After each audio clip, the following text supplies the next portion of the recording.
आपल्या पलूसमध्ये कीर्ती sales and mobile gallery घेऊन आलेत ऑफर्सचा धमाका।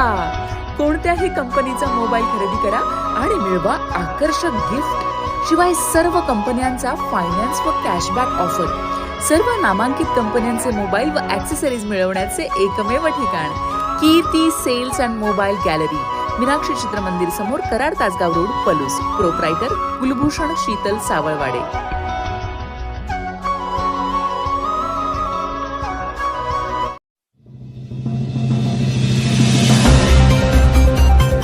विकासाच्या मुद्द्यावर भाजप निवडणुकीच्या रिंगणात। भिलवडी जिल्हा परिषद गटात प्रचाराचा धडाका सुरू। आगामी जिल्हा परिषद व पंचायत समिती निवडणुकीच्या पार्श्वभूमीवर भिलवडी येथे भारतीय जनता पक्षाच्या प्रचाराचा शुभारंभ प्रजासत्ताक दिनाचे औचित्य साधून अत्यंत उत्साहात करण्यात आला।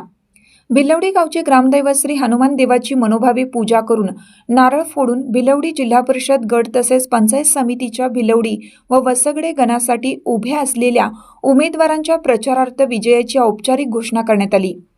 यावेळी उपस्थित मान्यवरांनी जिल्हा परिषद गटाचे भाजपचे अधिकृत उमेदवार प्राध्यापक डॉक्टर महेश पाटील यांच्यासह वसगडे व भिलवडी गणातील उमेदवार प्रचंड मताधिक्याने निवडून येतील आणि जिल्हा परिषद व पंचायत समितीवर भाजपचा झेंडा फडकेल असा ठाम विश्वास व्यक्त केला।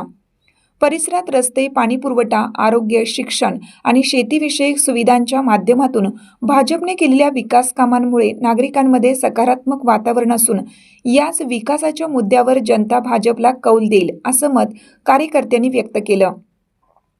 या प्रचार शुभारंभ प्रसंगी माजी जिल्हा परिषद सदस्य सुरेंद्र भैया वाळवेकर, नरसगोंडा पाटील, जवाहर पाटील, माजी सरपंच श्रेणिक पाटील, उद्योजक DC पाटील, ऋषी टकले, विश्वजित पाटील, व्यंकोजी जाधव, नारायण खटावकर, तात्या वडेर, रमेश पाटील, महावीर चौगले, क्रांती पाटील, स्मिता वाळवेकर, विजय चोपडे, सचिन पाटील, विकास यादव, वासू जाधव, विशाल शिंदे, दिलीप धनवडे, सुमेश सावंत यांच्यासह विविध क्षेत्रातील मान्यवर, पदाधिकारी आणि ग्रामस्थ मोठ्या संख्येने उपस्थित होते।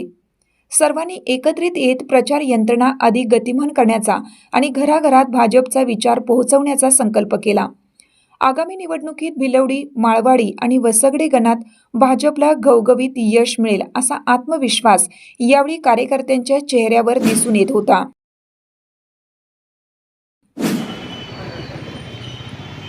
तर विषय असा आहे, एक दोन तीन उदाहरणं तुम्ही म्हणशीला लगेच तिकडं तयार झाला, इकडं सोडलं, ही काय म्हणलं आहे?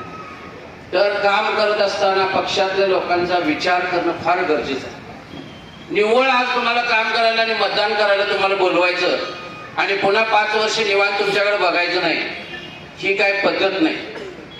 ज्याला आपण निवडून देतोय त्यानं प्रत्येक गोष्टीचा विचार केला पाहिजे, प्रत्येकाच्या पाठीशी राहिलं पाहिजे, येणारी अडचण पक्षामध्ये सांगितली गेली पाहिजे। जर आपल्या अडचण वरपर्यंत पोहोचत नसेल तर त्या निवडणुकीत राहण्यात काही अर्थ नाही किंवा त्या उमेदवारी मागण्यात काही अर्थ नाही। पैसे मिळवायसाठी जात नाही, समाज कार्यासाठी आपण तिथं जातोय, हे लक्षात ठेवा।